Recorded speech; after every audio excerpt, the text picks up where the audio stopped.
I think those that can will set up their bank accounts in the Middle East.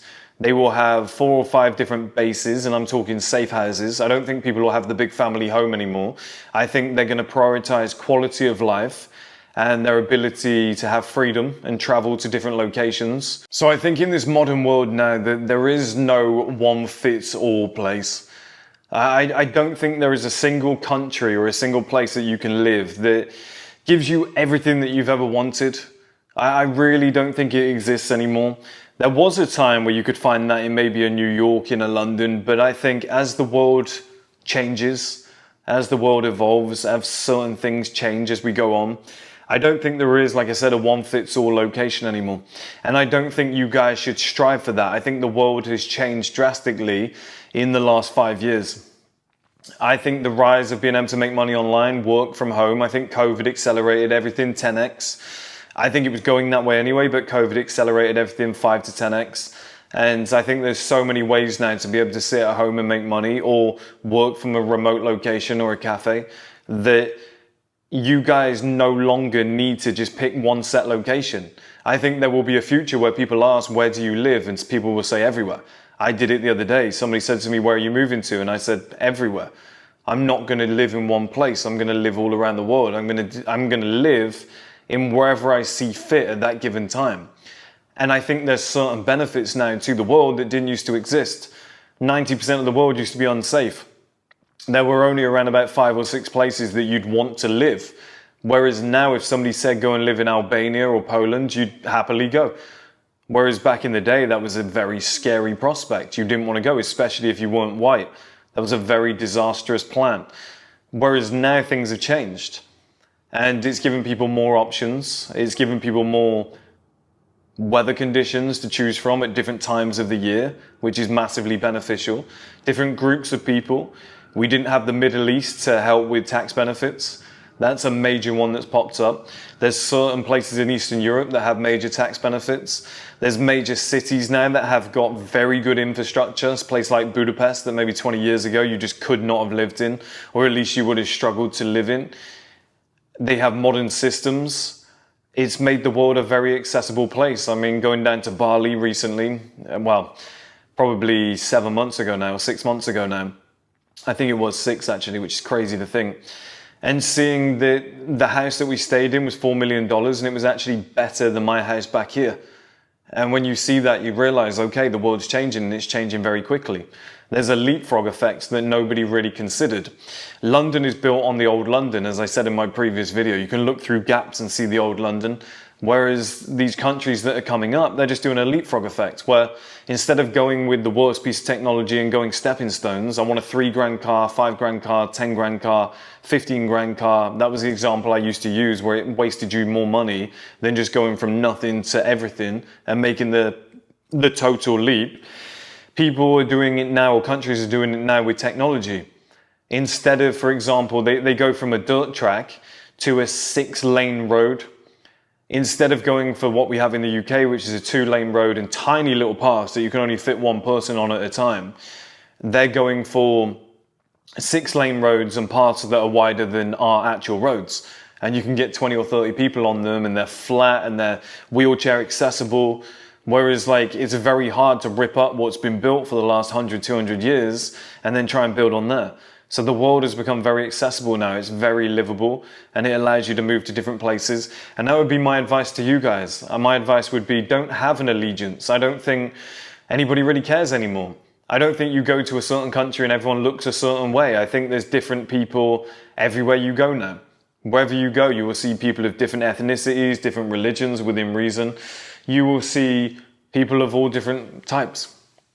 And I don't think there's an allegiance like there used to be. I don't think you quite go to England anymore and you see all English people. I know you don't go to France anymore and see all French people. I know you wouldn't go to Indonesia and see all Indonesian people. A lot of it's Australian, New Zealand people, British people. It's very different. I think very slowly the world is going to become kind of multi-border, where you can just go in between different places. And the reason that will happen is because I don't think anybody's actually going to live in one set place. I think those that can will set up their bank accounts in the Middle East. They will have 4 or 5 different bases, and I'm talking safe houses. I don't think people will have the big family home anymore. I think they're going to prioritize quality of life and their ability to have freedom and travel to different locations at the drop of a hat. I think their wife or girlfriend is going to emulate that same mindset and decision-making process. I don't think there's many women today that if you said to them, would you like to retire and travel the world, who would say no. I think if you said to a woman 30 years ago, let's go and live in Bali in the jungle and live off the land, she would kill you. Whereas today, I think a lot more women are open-minded to that idea. In fact, I think they actually prefer it. I think feminism has squeezed the lemon so dry that a lot of women are trying to restore an extreme version of what used to exist, and they're trying to go back to their roots, but under different conditions. So I don't think you'll have a problem with that. I think there's international schools, online schooling that will be a thing, and I just don't think you'll need a set location. I think people will live everywhere, and it doesn't mean you have to travel 19 miles to get to your second home. You could have 5 houses in 5 countries that border one another, but you just have the ability to hop around, and maybe they all have different benefits. So for example, England is my home. It's where I'm from. It's where I would get a lot of major benefits, and I would have, my people, so to speak. My football team is here. There's certain things, a certain culture and ways of life that I would really resonate with. But then Spain has great weather. And then let's say if you were a guy who was single and you wanted beautiful women, maybe you had a house in Brazil or Colombia. And then let's say you're a guy who had his online business and you had your account set up in the Middle East. And then let's say you wanted a backup city just in case, and you just had a tiny studio apartment in Lisbon. I think that's how people are going to live. And then you have a roll the dice home, something that you buy for cheap that you think is going to be worth a lot. Somewhere like the coast of Albania, where you just believe it's going to be the next Mykonos or something like that. Because I do. I actually think it's going to be a great place. I think it's called Kasami. I think that's going to pop off. I think you guys should take a look. People are saying Paros in Greece, but I actually think Kasami, because it's next to Corfu Airport. So I actually think that's going to make it effortless for a lot of people. It's right next to Greece. It's a beautiful place. I think you have your one roll of dice kind of connection. I think Marrakesh is going to be one of those too, where you just kind of buy your plots of land, build a little house on it, just wait your turn and just hope that something happens. Because instead of, and this really connects to Born on a Budget, and I'm loving where this is going, where this channel's going, to be honest. But with Born on a Budget, I used to say to you guys, why put £1 million into one mortgage, live in one location, and have one school that you go to with your kids every single day, same commute, same office, and have a boring life that doesn't really bridge out? And we are getting a ton of leads again, guys. It's crazy. It's non-stop every day. I think now it's going to be a situation where, you have the ability to flick around and go to different places. I think it's so stupid to have £1 million put into one mortgage, one house, one location, when you could split that up into maybe £250,000 chunks or £200,000 chunks, and you could go and buy 5 studio apartments all around the world and have the time of your life. They're almost safe houses. And then people say, but what if I meet a woman? She's not going to worry about sleeping in the same bed and traveling to 5 different locations. Okay, what if we have kids? Kids aren't going to care about having their own bedroom until they're 5, 6 years old. They're going to be happy to be in a cot until they're like 2, and then 3, 4 years old, they want a little single bed in mum and dad's room. They're not going to worry. So as long as it's 1-bed apartment, you'll probably be fine. That's going to allow you, if you had 2 kids, they're probably not going to worry about wanting to sleep in the same room together until they're 12 years old, and then it'll start to get a little bit weird. Unless they're brothers, then they're not going to worry until they're 18, or sisters, they're not going to worry at all. So at the end of the day, guys, you don't have, I think people will prioritize having less in terms of materialistic physical assets, but I think people will have a better quality of life, improved transport links, more freedom, and the ability to live in multiple locations at the drop of a hat whenever they want to. And I think it should be encouraged. I think that's how more people should live. I think the fact that for a long time now, we have just lived in one location. It's quite funny actually, because humans used to be nomadic, and then we started agriculture and farming, and we started building towns and cities and basing ourselves in one place. And now we're doing the opposite. Now we're going from place to place. We're almost having, because transport's got so good and it's so efficient and quick, you can almost set up 5 or 6 of those in multiple different places. Because like I said, no city, no town, no area is perfect. I grew up in the countryside of England. It is some of the most beautiful land you will ever see in your life. But when it's cold in winter and it's raining and there's nothing to do, you are in desolate lands. So then you go, okay, I'll move to London. London's great, but it gets very busy. You have to queue for everything. The traffic is insane. The crime is higher. It's a lot more dangerous. It's a lot more expensive. Okay, so I'll move back to the countryside. Oh no, well, I've got that problem again. See what I mean? Like nowhere is perfect.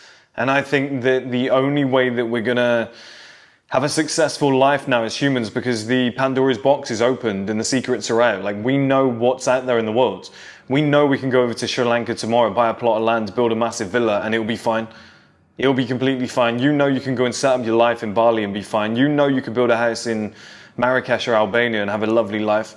And you can live for a lot cheaper, because everyone's starting to do these things. Everyone's starting to see what's actually out there and look at the kind of the growing economies of different parts of the world, and they're seeing the future of what's going to happen.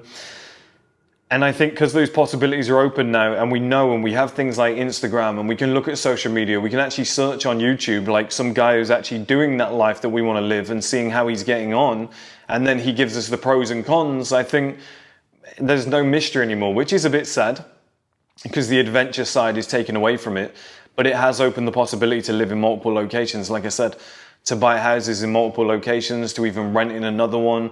And like I said, you only need studio apartments, you only need apartments, or you just need a way of being able to travel around the world and have a network of individuals that you can meet up with in friendship groups in different places. I think that's the future. I don't think people are going to have one set location anymore, and I don't think people's wives and kids are going to mind. I think with international schools and online schooling, it's completely possible. I think most businesses want people to be remote now because it's cheaper to run the business. Everything can be done online. Like I said, COVID 5 or 10x this kind of plan. And I think if you want the most out of life, you want the most benefits, you need to pick a place for weather, a place for calm and family orientation. You need to pick a place to have your main life where you enjoy yourself, you have your events. You need a sub-city just in case, and you need somewhere to set up your bank accounts. I think that's going to be the future. I think it'll be very normal for people to have multiple homes and to travel the world at will and to kind of maybe even chase the sun season on season. I don't think that's going to be out of the norm in the next 5-10 years. I think that's how most people are going to live. You're going to ask people, where do you come from? Where do you live? And they're going to say the world, everywhere. I just travel around. I think that will become more of a normal response than, oh, you're old school. You stay at one house. Like, how is that? I bet you're bored out of your minds. I think that's the future. And I think you guys need to get ahead of the curve and go and find some up and coming emerging markets where you can put your money in now and wildly benefit off the back of it.